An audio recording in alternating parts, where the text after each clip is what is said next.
But yeah, all right, let's get into it then. So as always, we are going to recap the episode before we launch into our proper discussion of it, and we cut that recap out and host it separately on YouTube for your recapping convenience, which I'm assuming may come in handy after this long break before the next episode. So if you find yourself just on that recap and you want to check out our full discussion on the episode, we will link it in the description below. But without further ado, would you like to start us off today, my friend?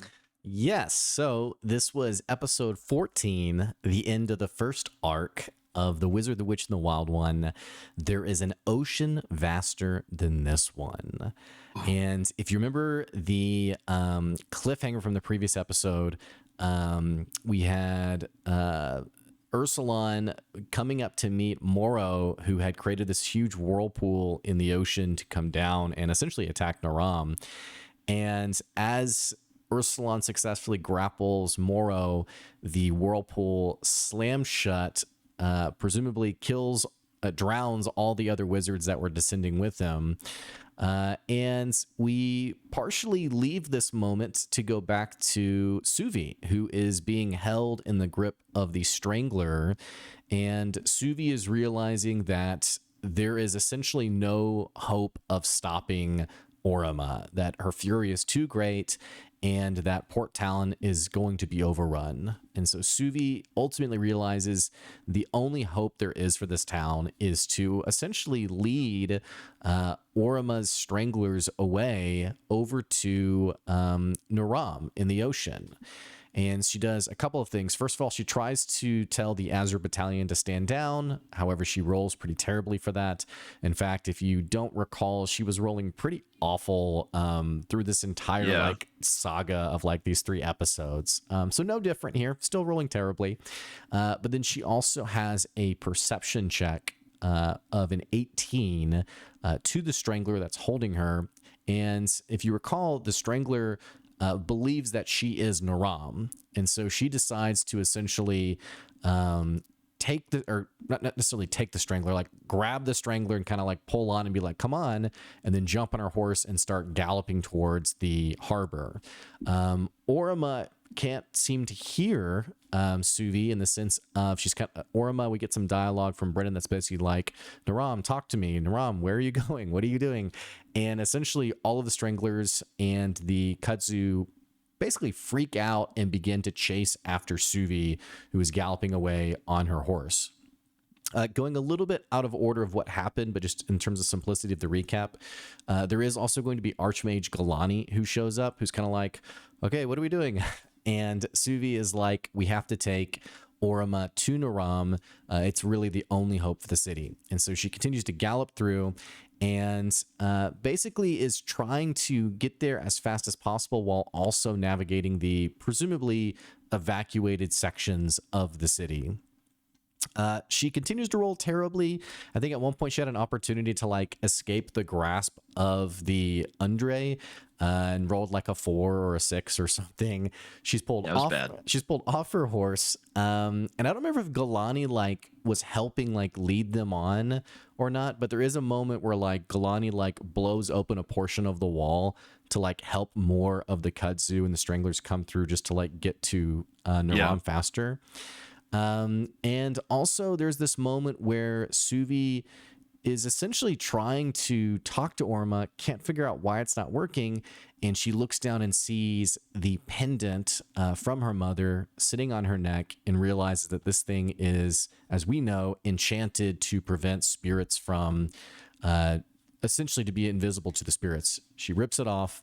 Orima shrieks and screams liar and dispels the Naram illusion.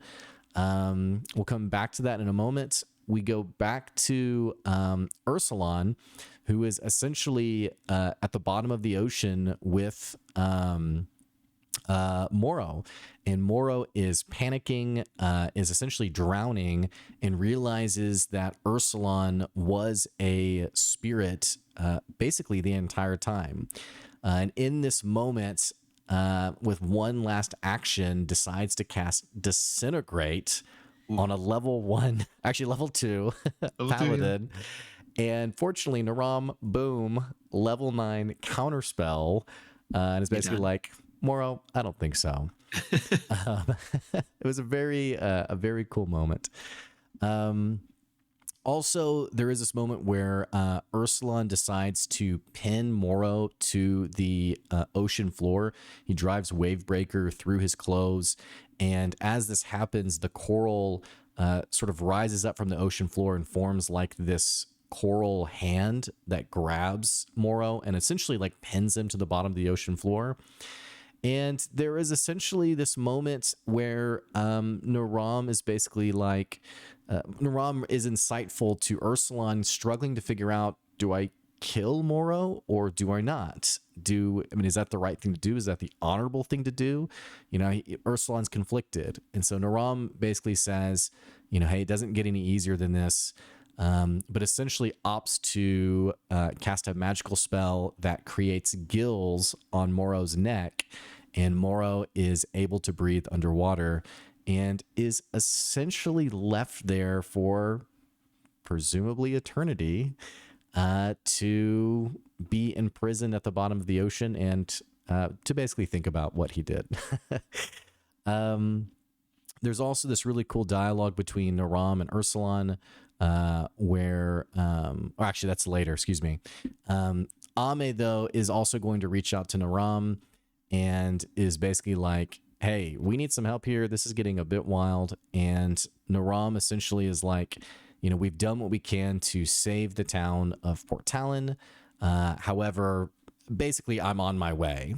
There's this really cool, I don't remember how Brennan described it because it was so many weeks ago, but there's this really cool moment where as the Katsu and the Stranglers are making eventually to the harbor, where I think the way Brennan described it was like Naram like gushing out almost like Aquaman with like Ursulon coming up like on a wave too, and like both of them like landing on the harbor or something like that. Just a very cool like mental image that Brennan created. But essentially, there is a thorn of Orima that is moving to strike, I think Ame, maybe? I can't recall. I think it might have been. I think it was Suvi. Okay, Suvi, who, by the way, has been pulled off her horse and is not in a good place. But Naram basically jumps in the way and is pierced instead, much to Ame's dismay, thinking that Naram is maybe now going to die. And Naram essentially says, she has poisoned me many times. She's fierce. However, she's also the most beautiful of all the spirits. The now reunited, the chaos subsides for a moment as Naram turns to Ursulon and basically says, there's an ocean vaster than this one in the realm of spirits, and one day we will welcome you home with a great feast in your name. Naram also points out that Wavebreaker has the ability to break the curse, that they must move quickly to do so, but it's also around this time that Galani shows up and has this kind of strange moment of, should I attack Naram? Yeah, I think I'm going to. And as she attacks Naram, the vines of Orima reach up over Naram's face to shield him, and completely Naram disappears. And all of the Kudzu and Stranglers basically drop lifeless as this happens.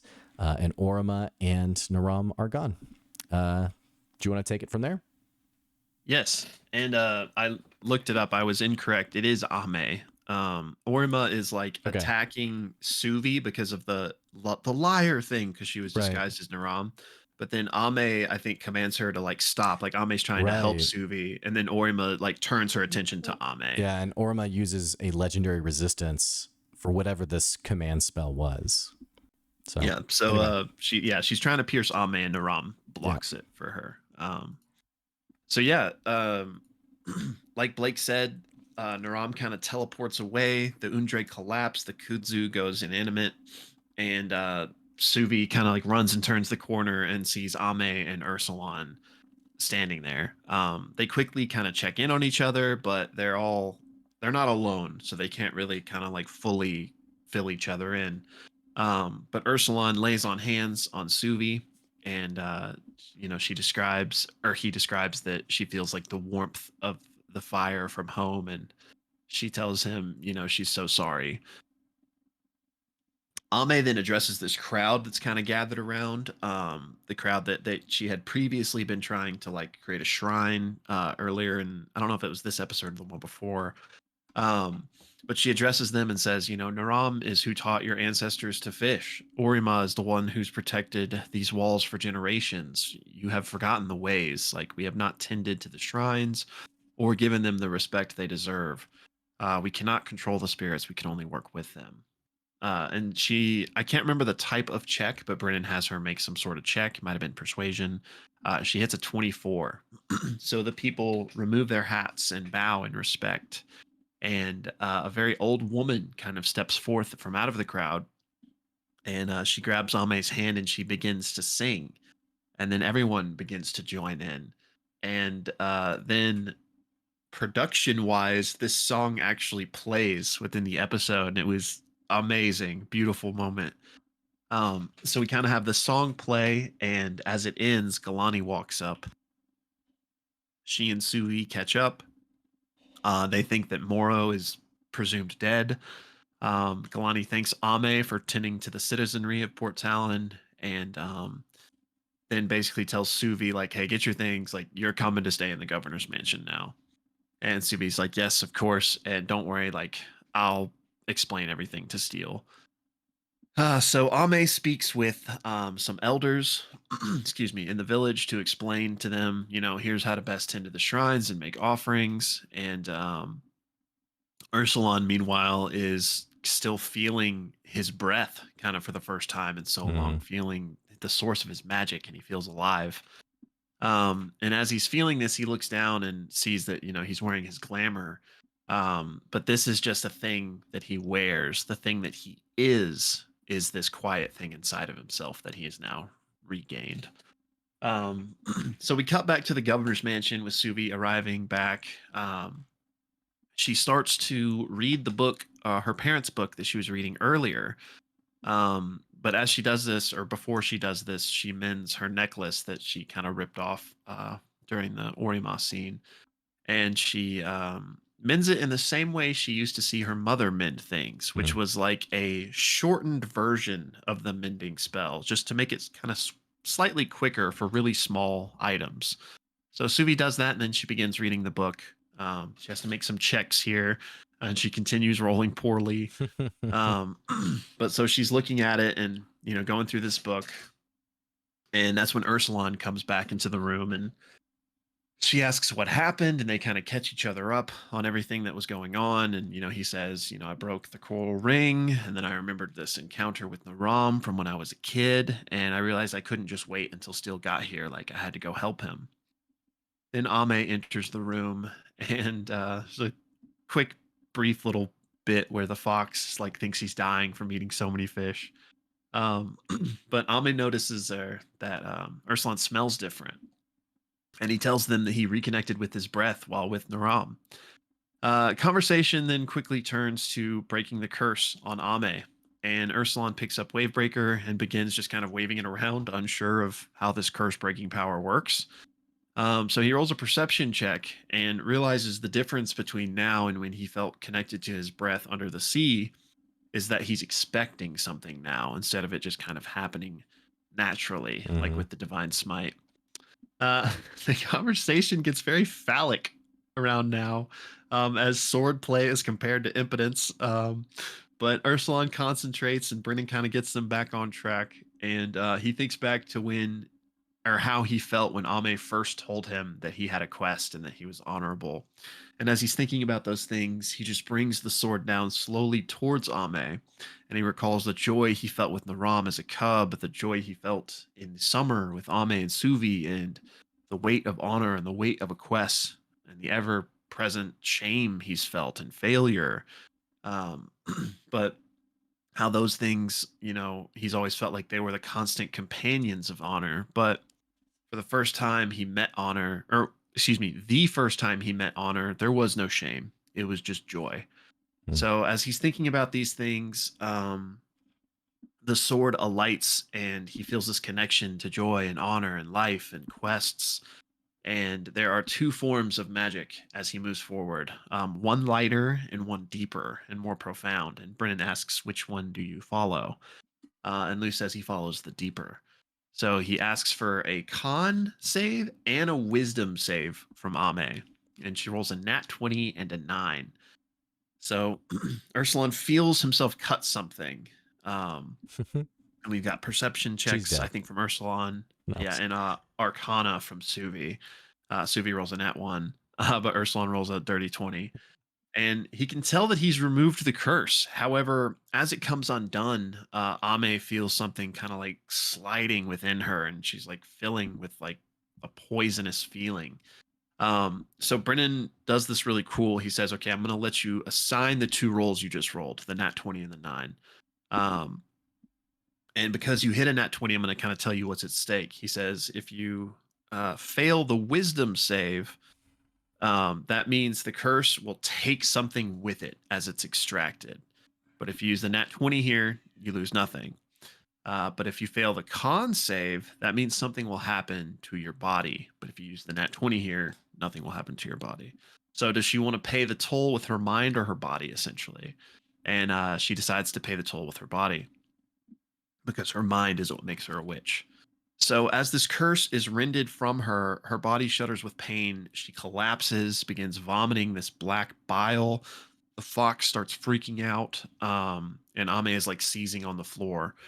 Ursulon runs over, casts protection from evil and good on her. Suvi casts identify on the bile. We have another con save from Ame with a 20 DC. She hits a 19, so she fails and she goes unconscious. And so does the fox. Um, in Ame's mind, she starts dreaming of Grandmother Rin and the first time she spoke of the world's heart. Suvi's identify in the meantime finishes, and this bile is not the curse, it's something that was hidden behind the curse. Essentially, meaning whoever put this on her put these like safety precautions in place. Like, if the curse is removed, like she dies. Um, so Ame she's not going to die from this due to her roles, but not without tremendous effort and some consequence. So Suvi tries to figure out where this thing came from, and Brennan says she remembers an old fear of being a little girl in a town on fire, and she thinks of the man who wore the form of a beast, Yorin. She can smell his smell on this bile. So we now cut to Steele's ship arriving, docking above the mansion, and Steele arrives in the chambers and sees Ame knocked out, and a little bit of time have passed. Of time has passed, so Ame's like in the bed, and Suvi and Ursulon are tending to her. Um, so she walks in. Suvi's like, "What do you know?" And Steele says, "I've been brought up to speed, but give me a quick rundown." Um, and Suvi's wondering, should I throw Ursulon under the bus or not? But she ultimately just tells Steele the truth, and Ursulon fesses up to his part in this as well. He tells her it didn't feel right to wait. She says over 150 people are dead. In the future, if you make decisions that put my soldiers at risk, I will consider you an enemy to Ursulon. She then asks where Moro is, and Ursulon says he was taken by the sea. And then she asks, okay, what's going on with Ame?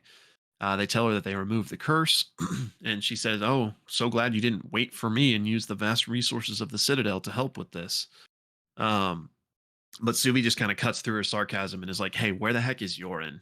And Steele's like, "Why?" And Subi explains that she can smell him on this. And Steele says, "We have a very long overdue conversation to have." So she then casts a divination spell over Ame and says, "We have to get her help immediately. The longer she's like this, the ones that cast this spell on her will be able to like track her." Um, she says, "That stranger that showed up at your cottage, this curse, like none of this is an accident. We got to get to the Citadel to get this girl help." Um, she tells Suvi, like, "You'll be in command of looking after her once we're there." And Ursulon, "Hey, you're welcome to come, but you're not commanded to."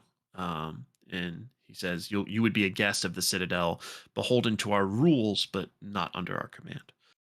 So she also says, "I can't blame you for the actions you took with Naram, but I hope all the weight of the lives that have been lost are not lost on you." And she just says, "I hope everyone thinks clearly."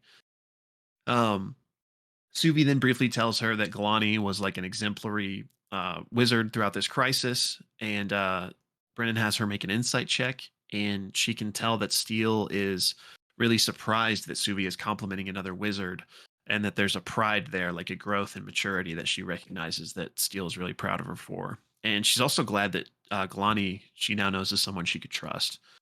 So later that day, they board the airship to head back to the Citadel.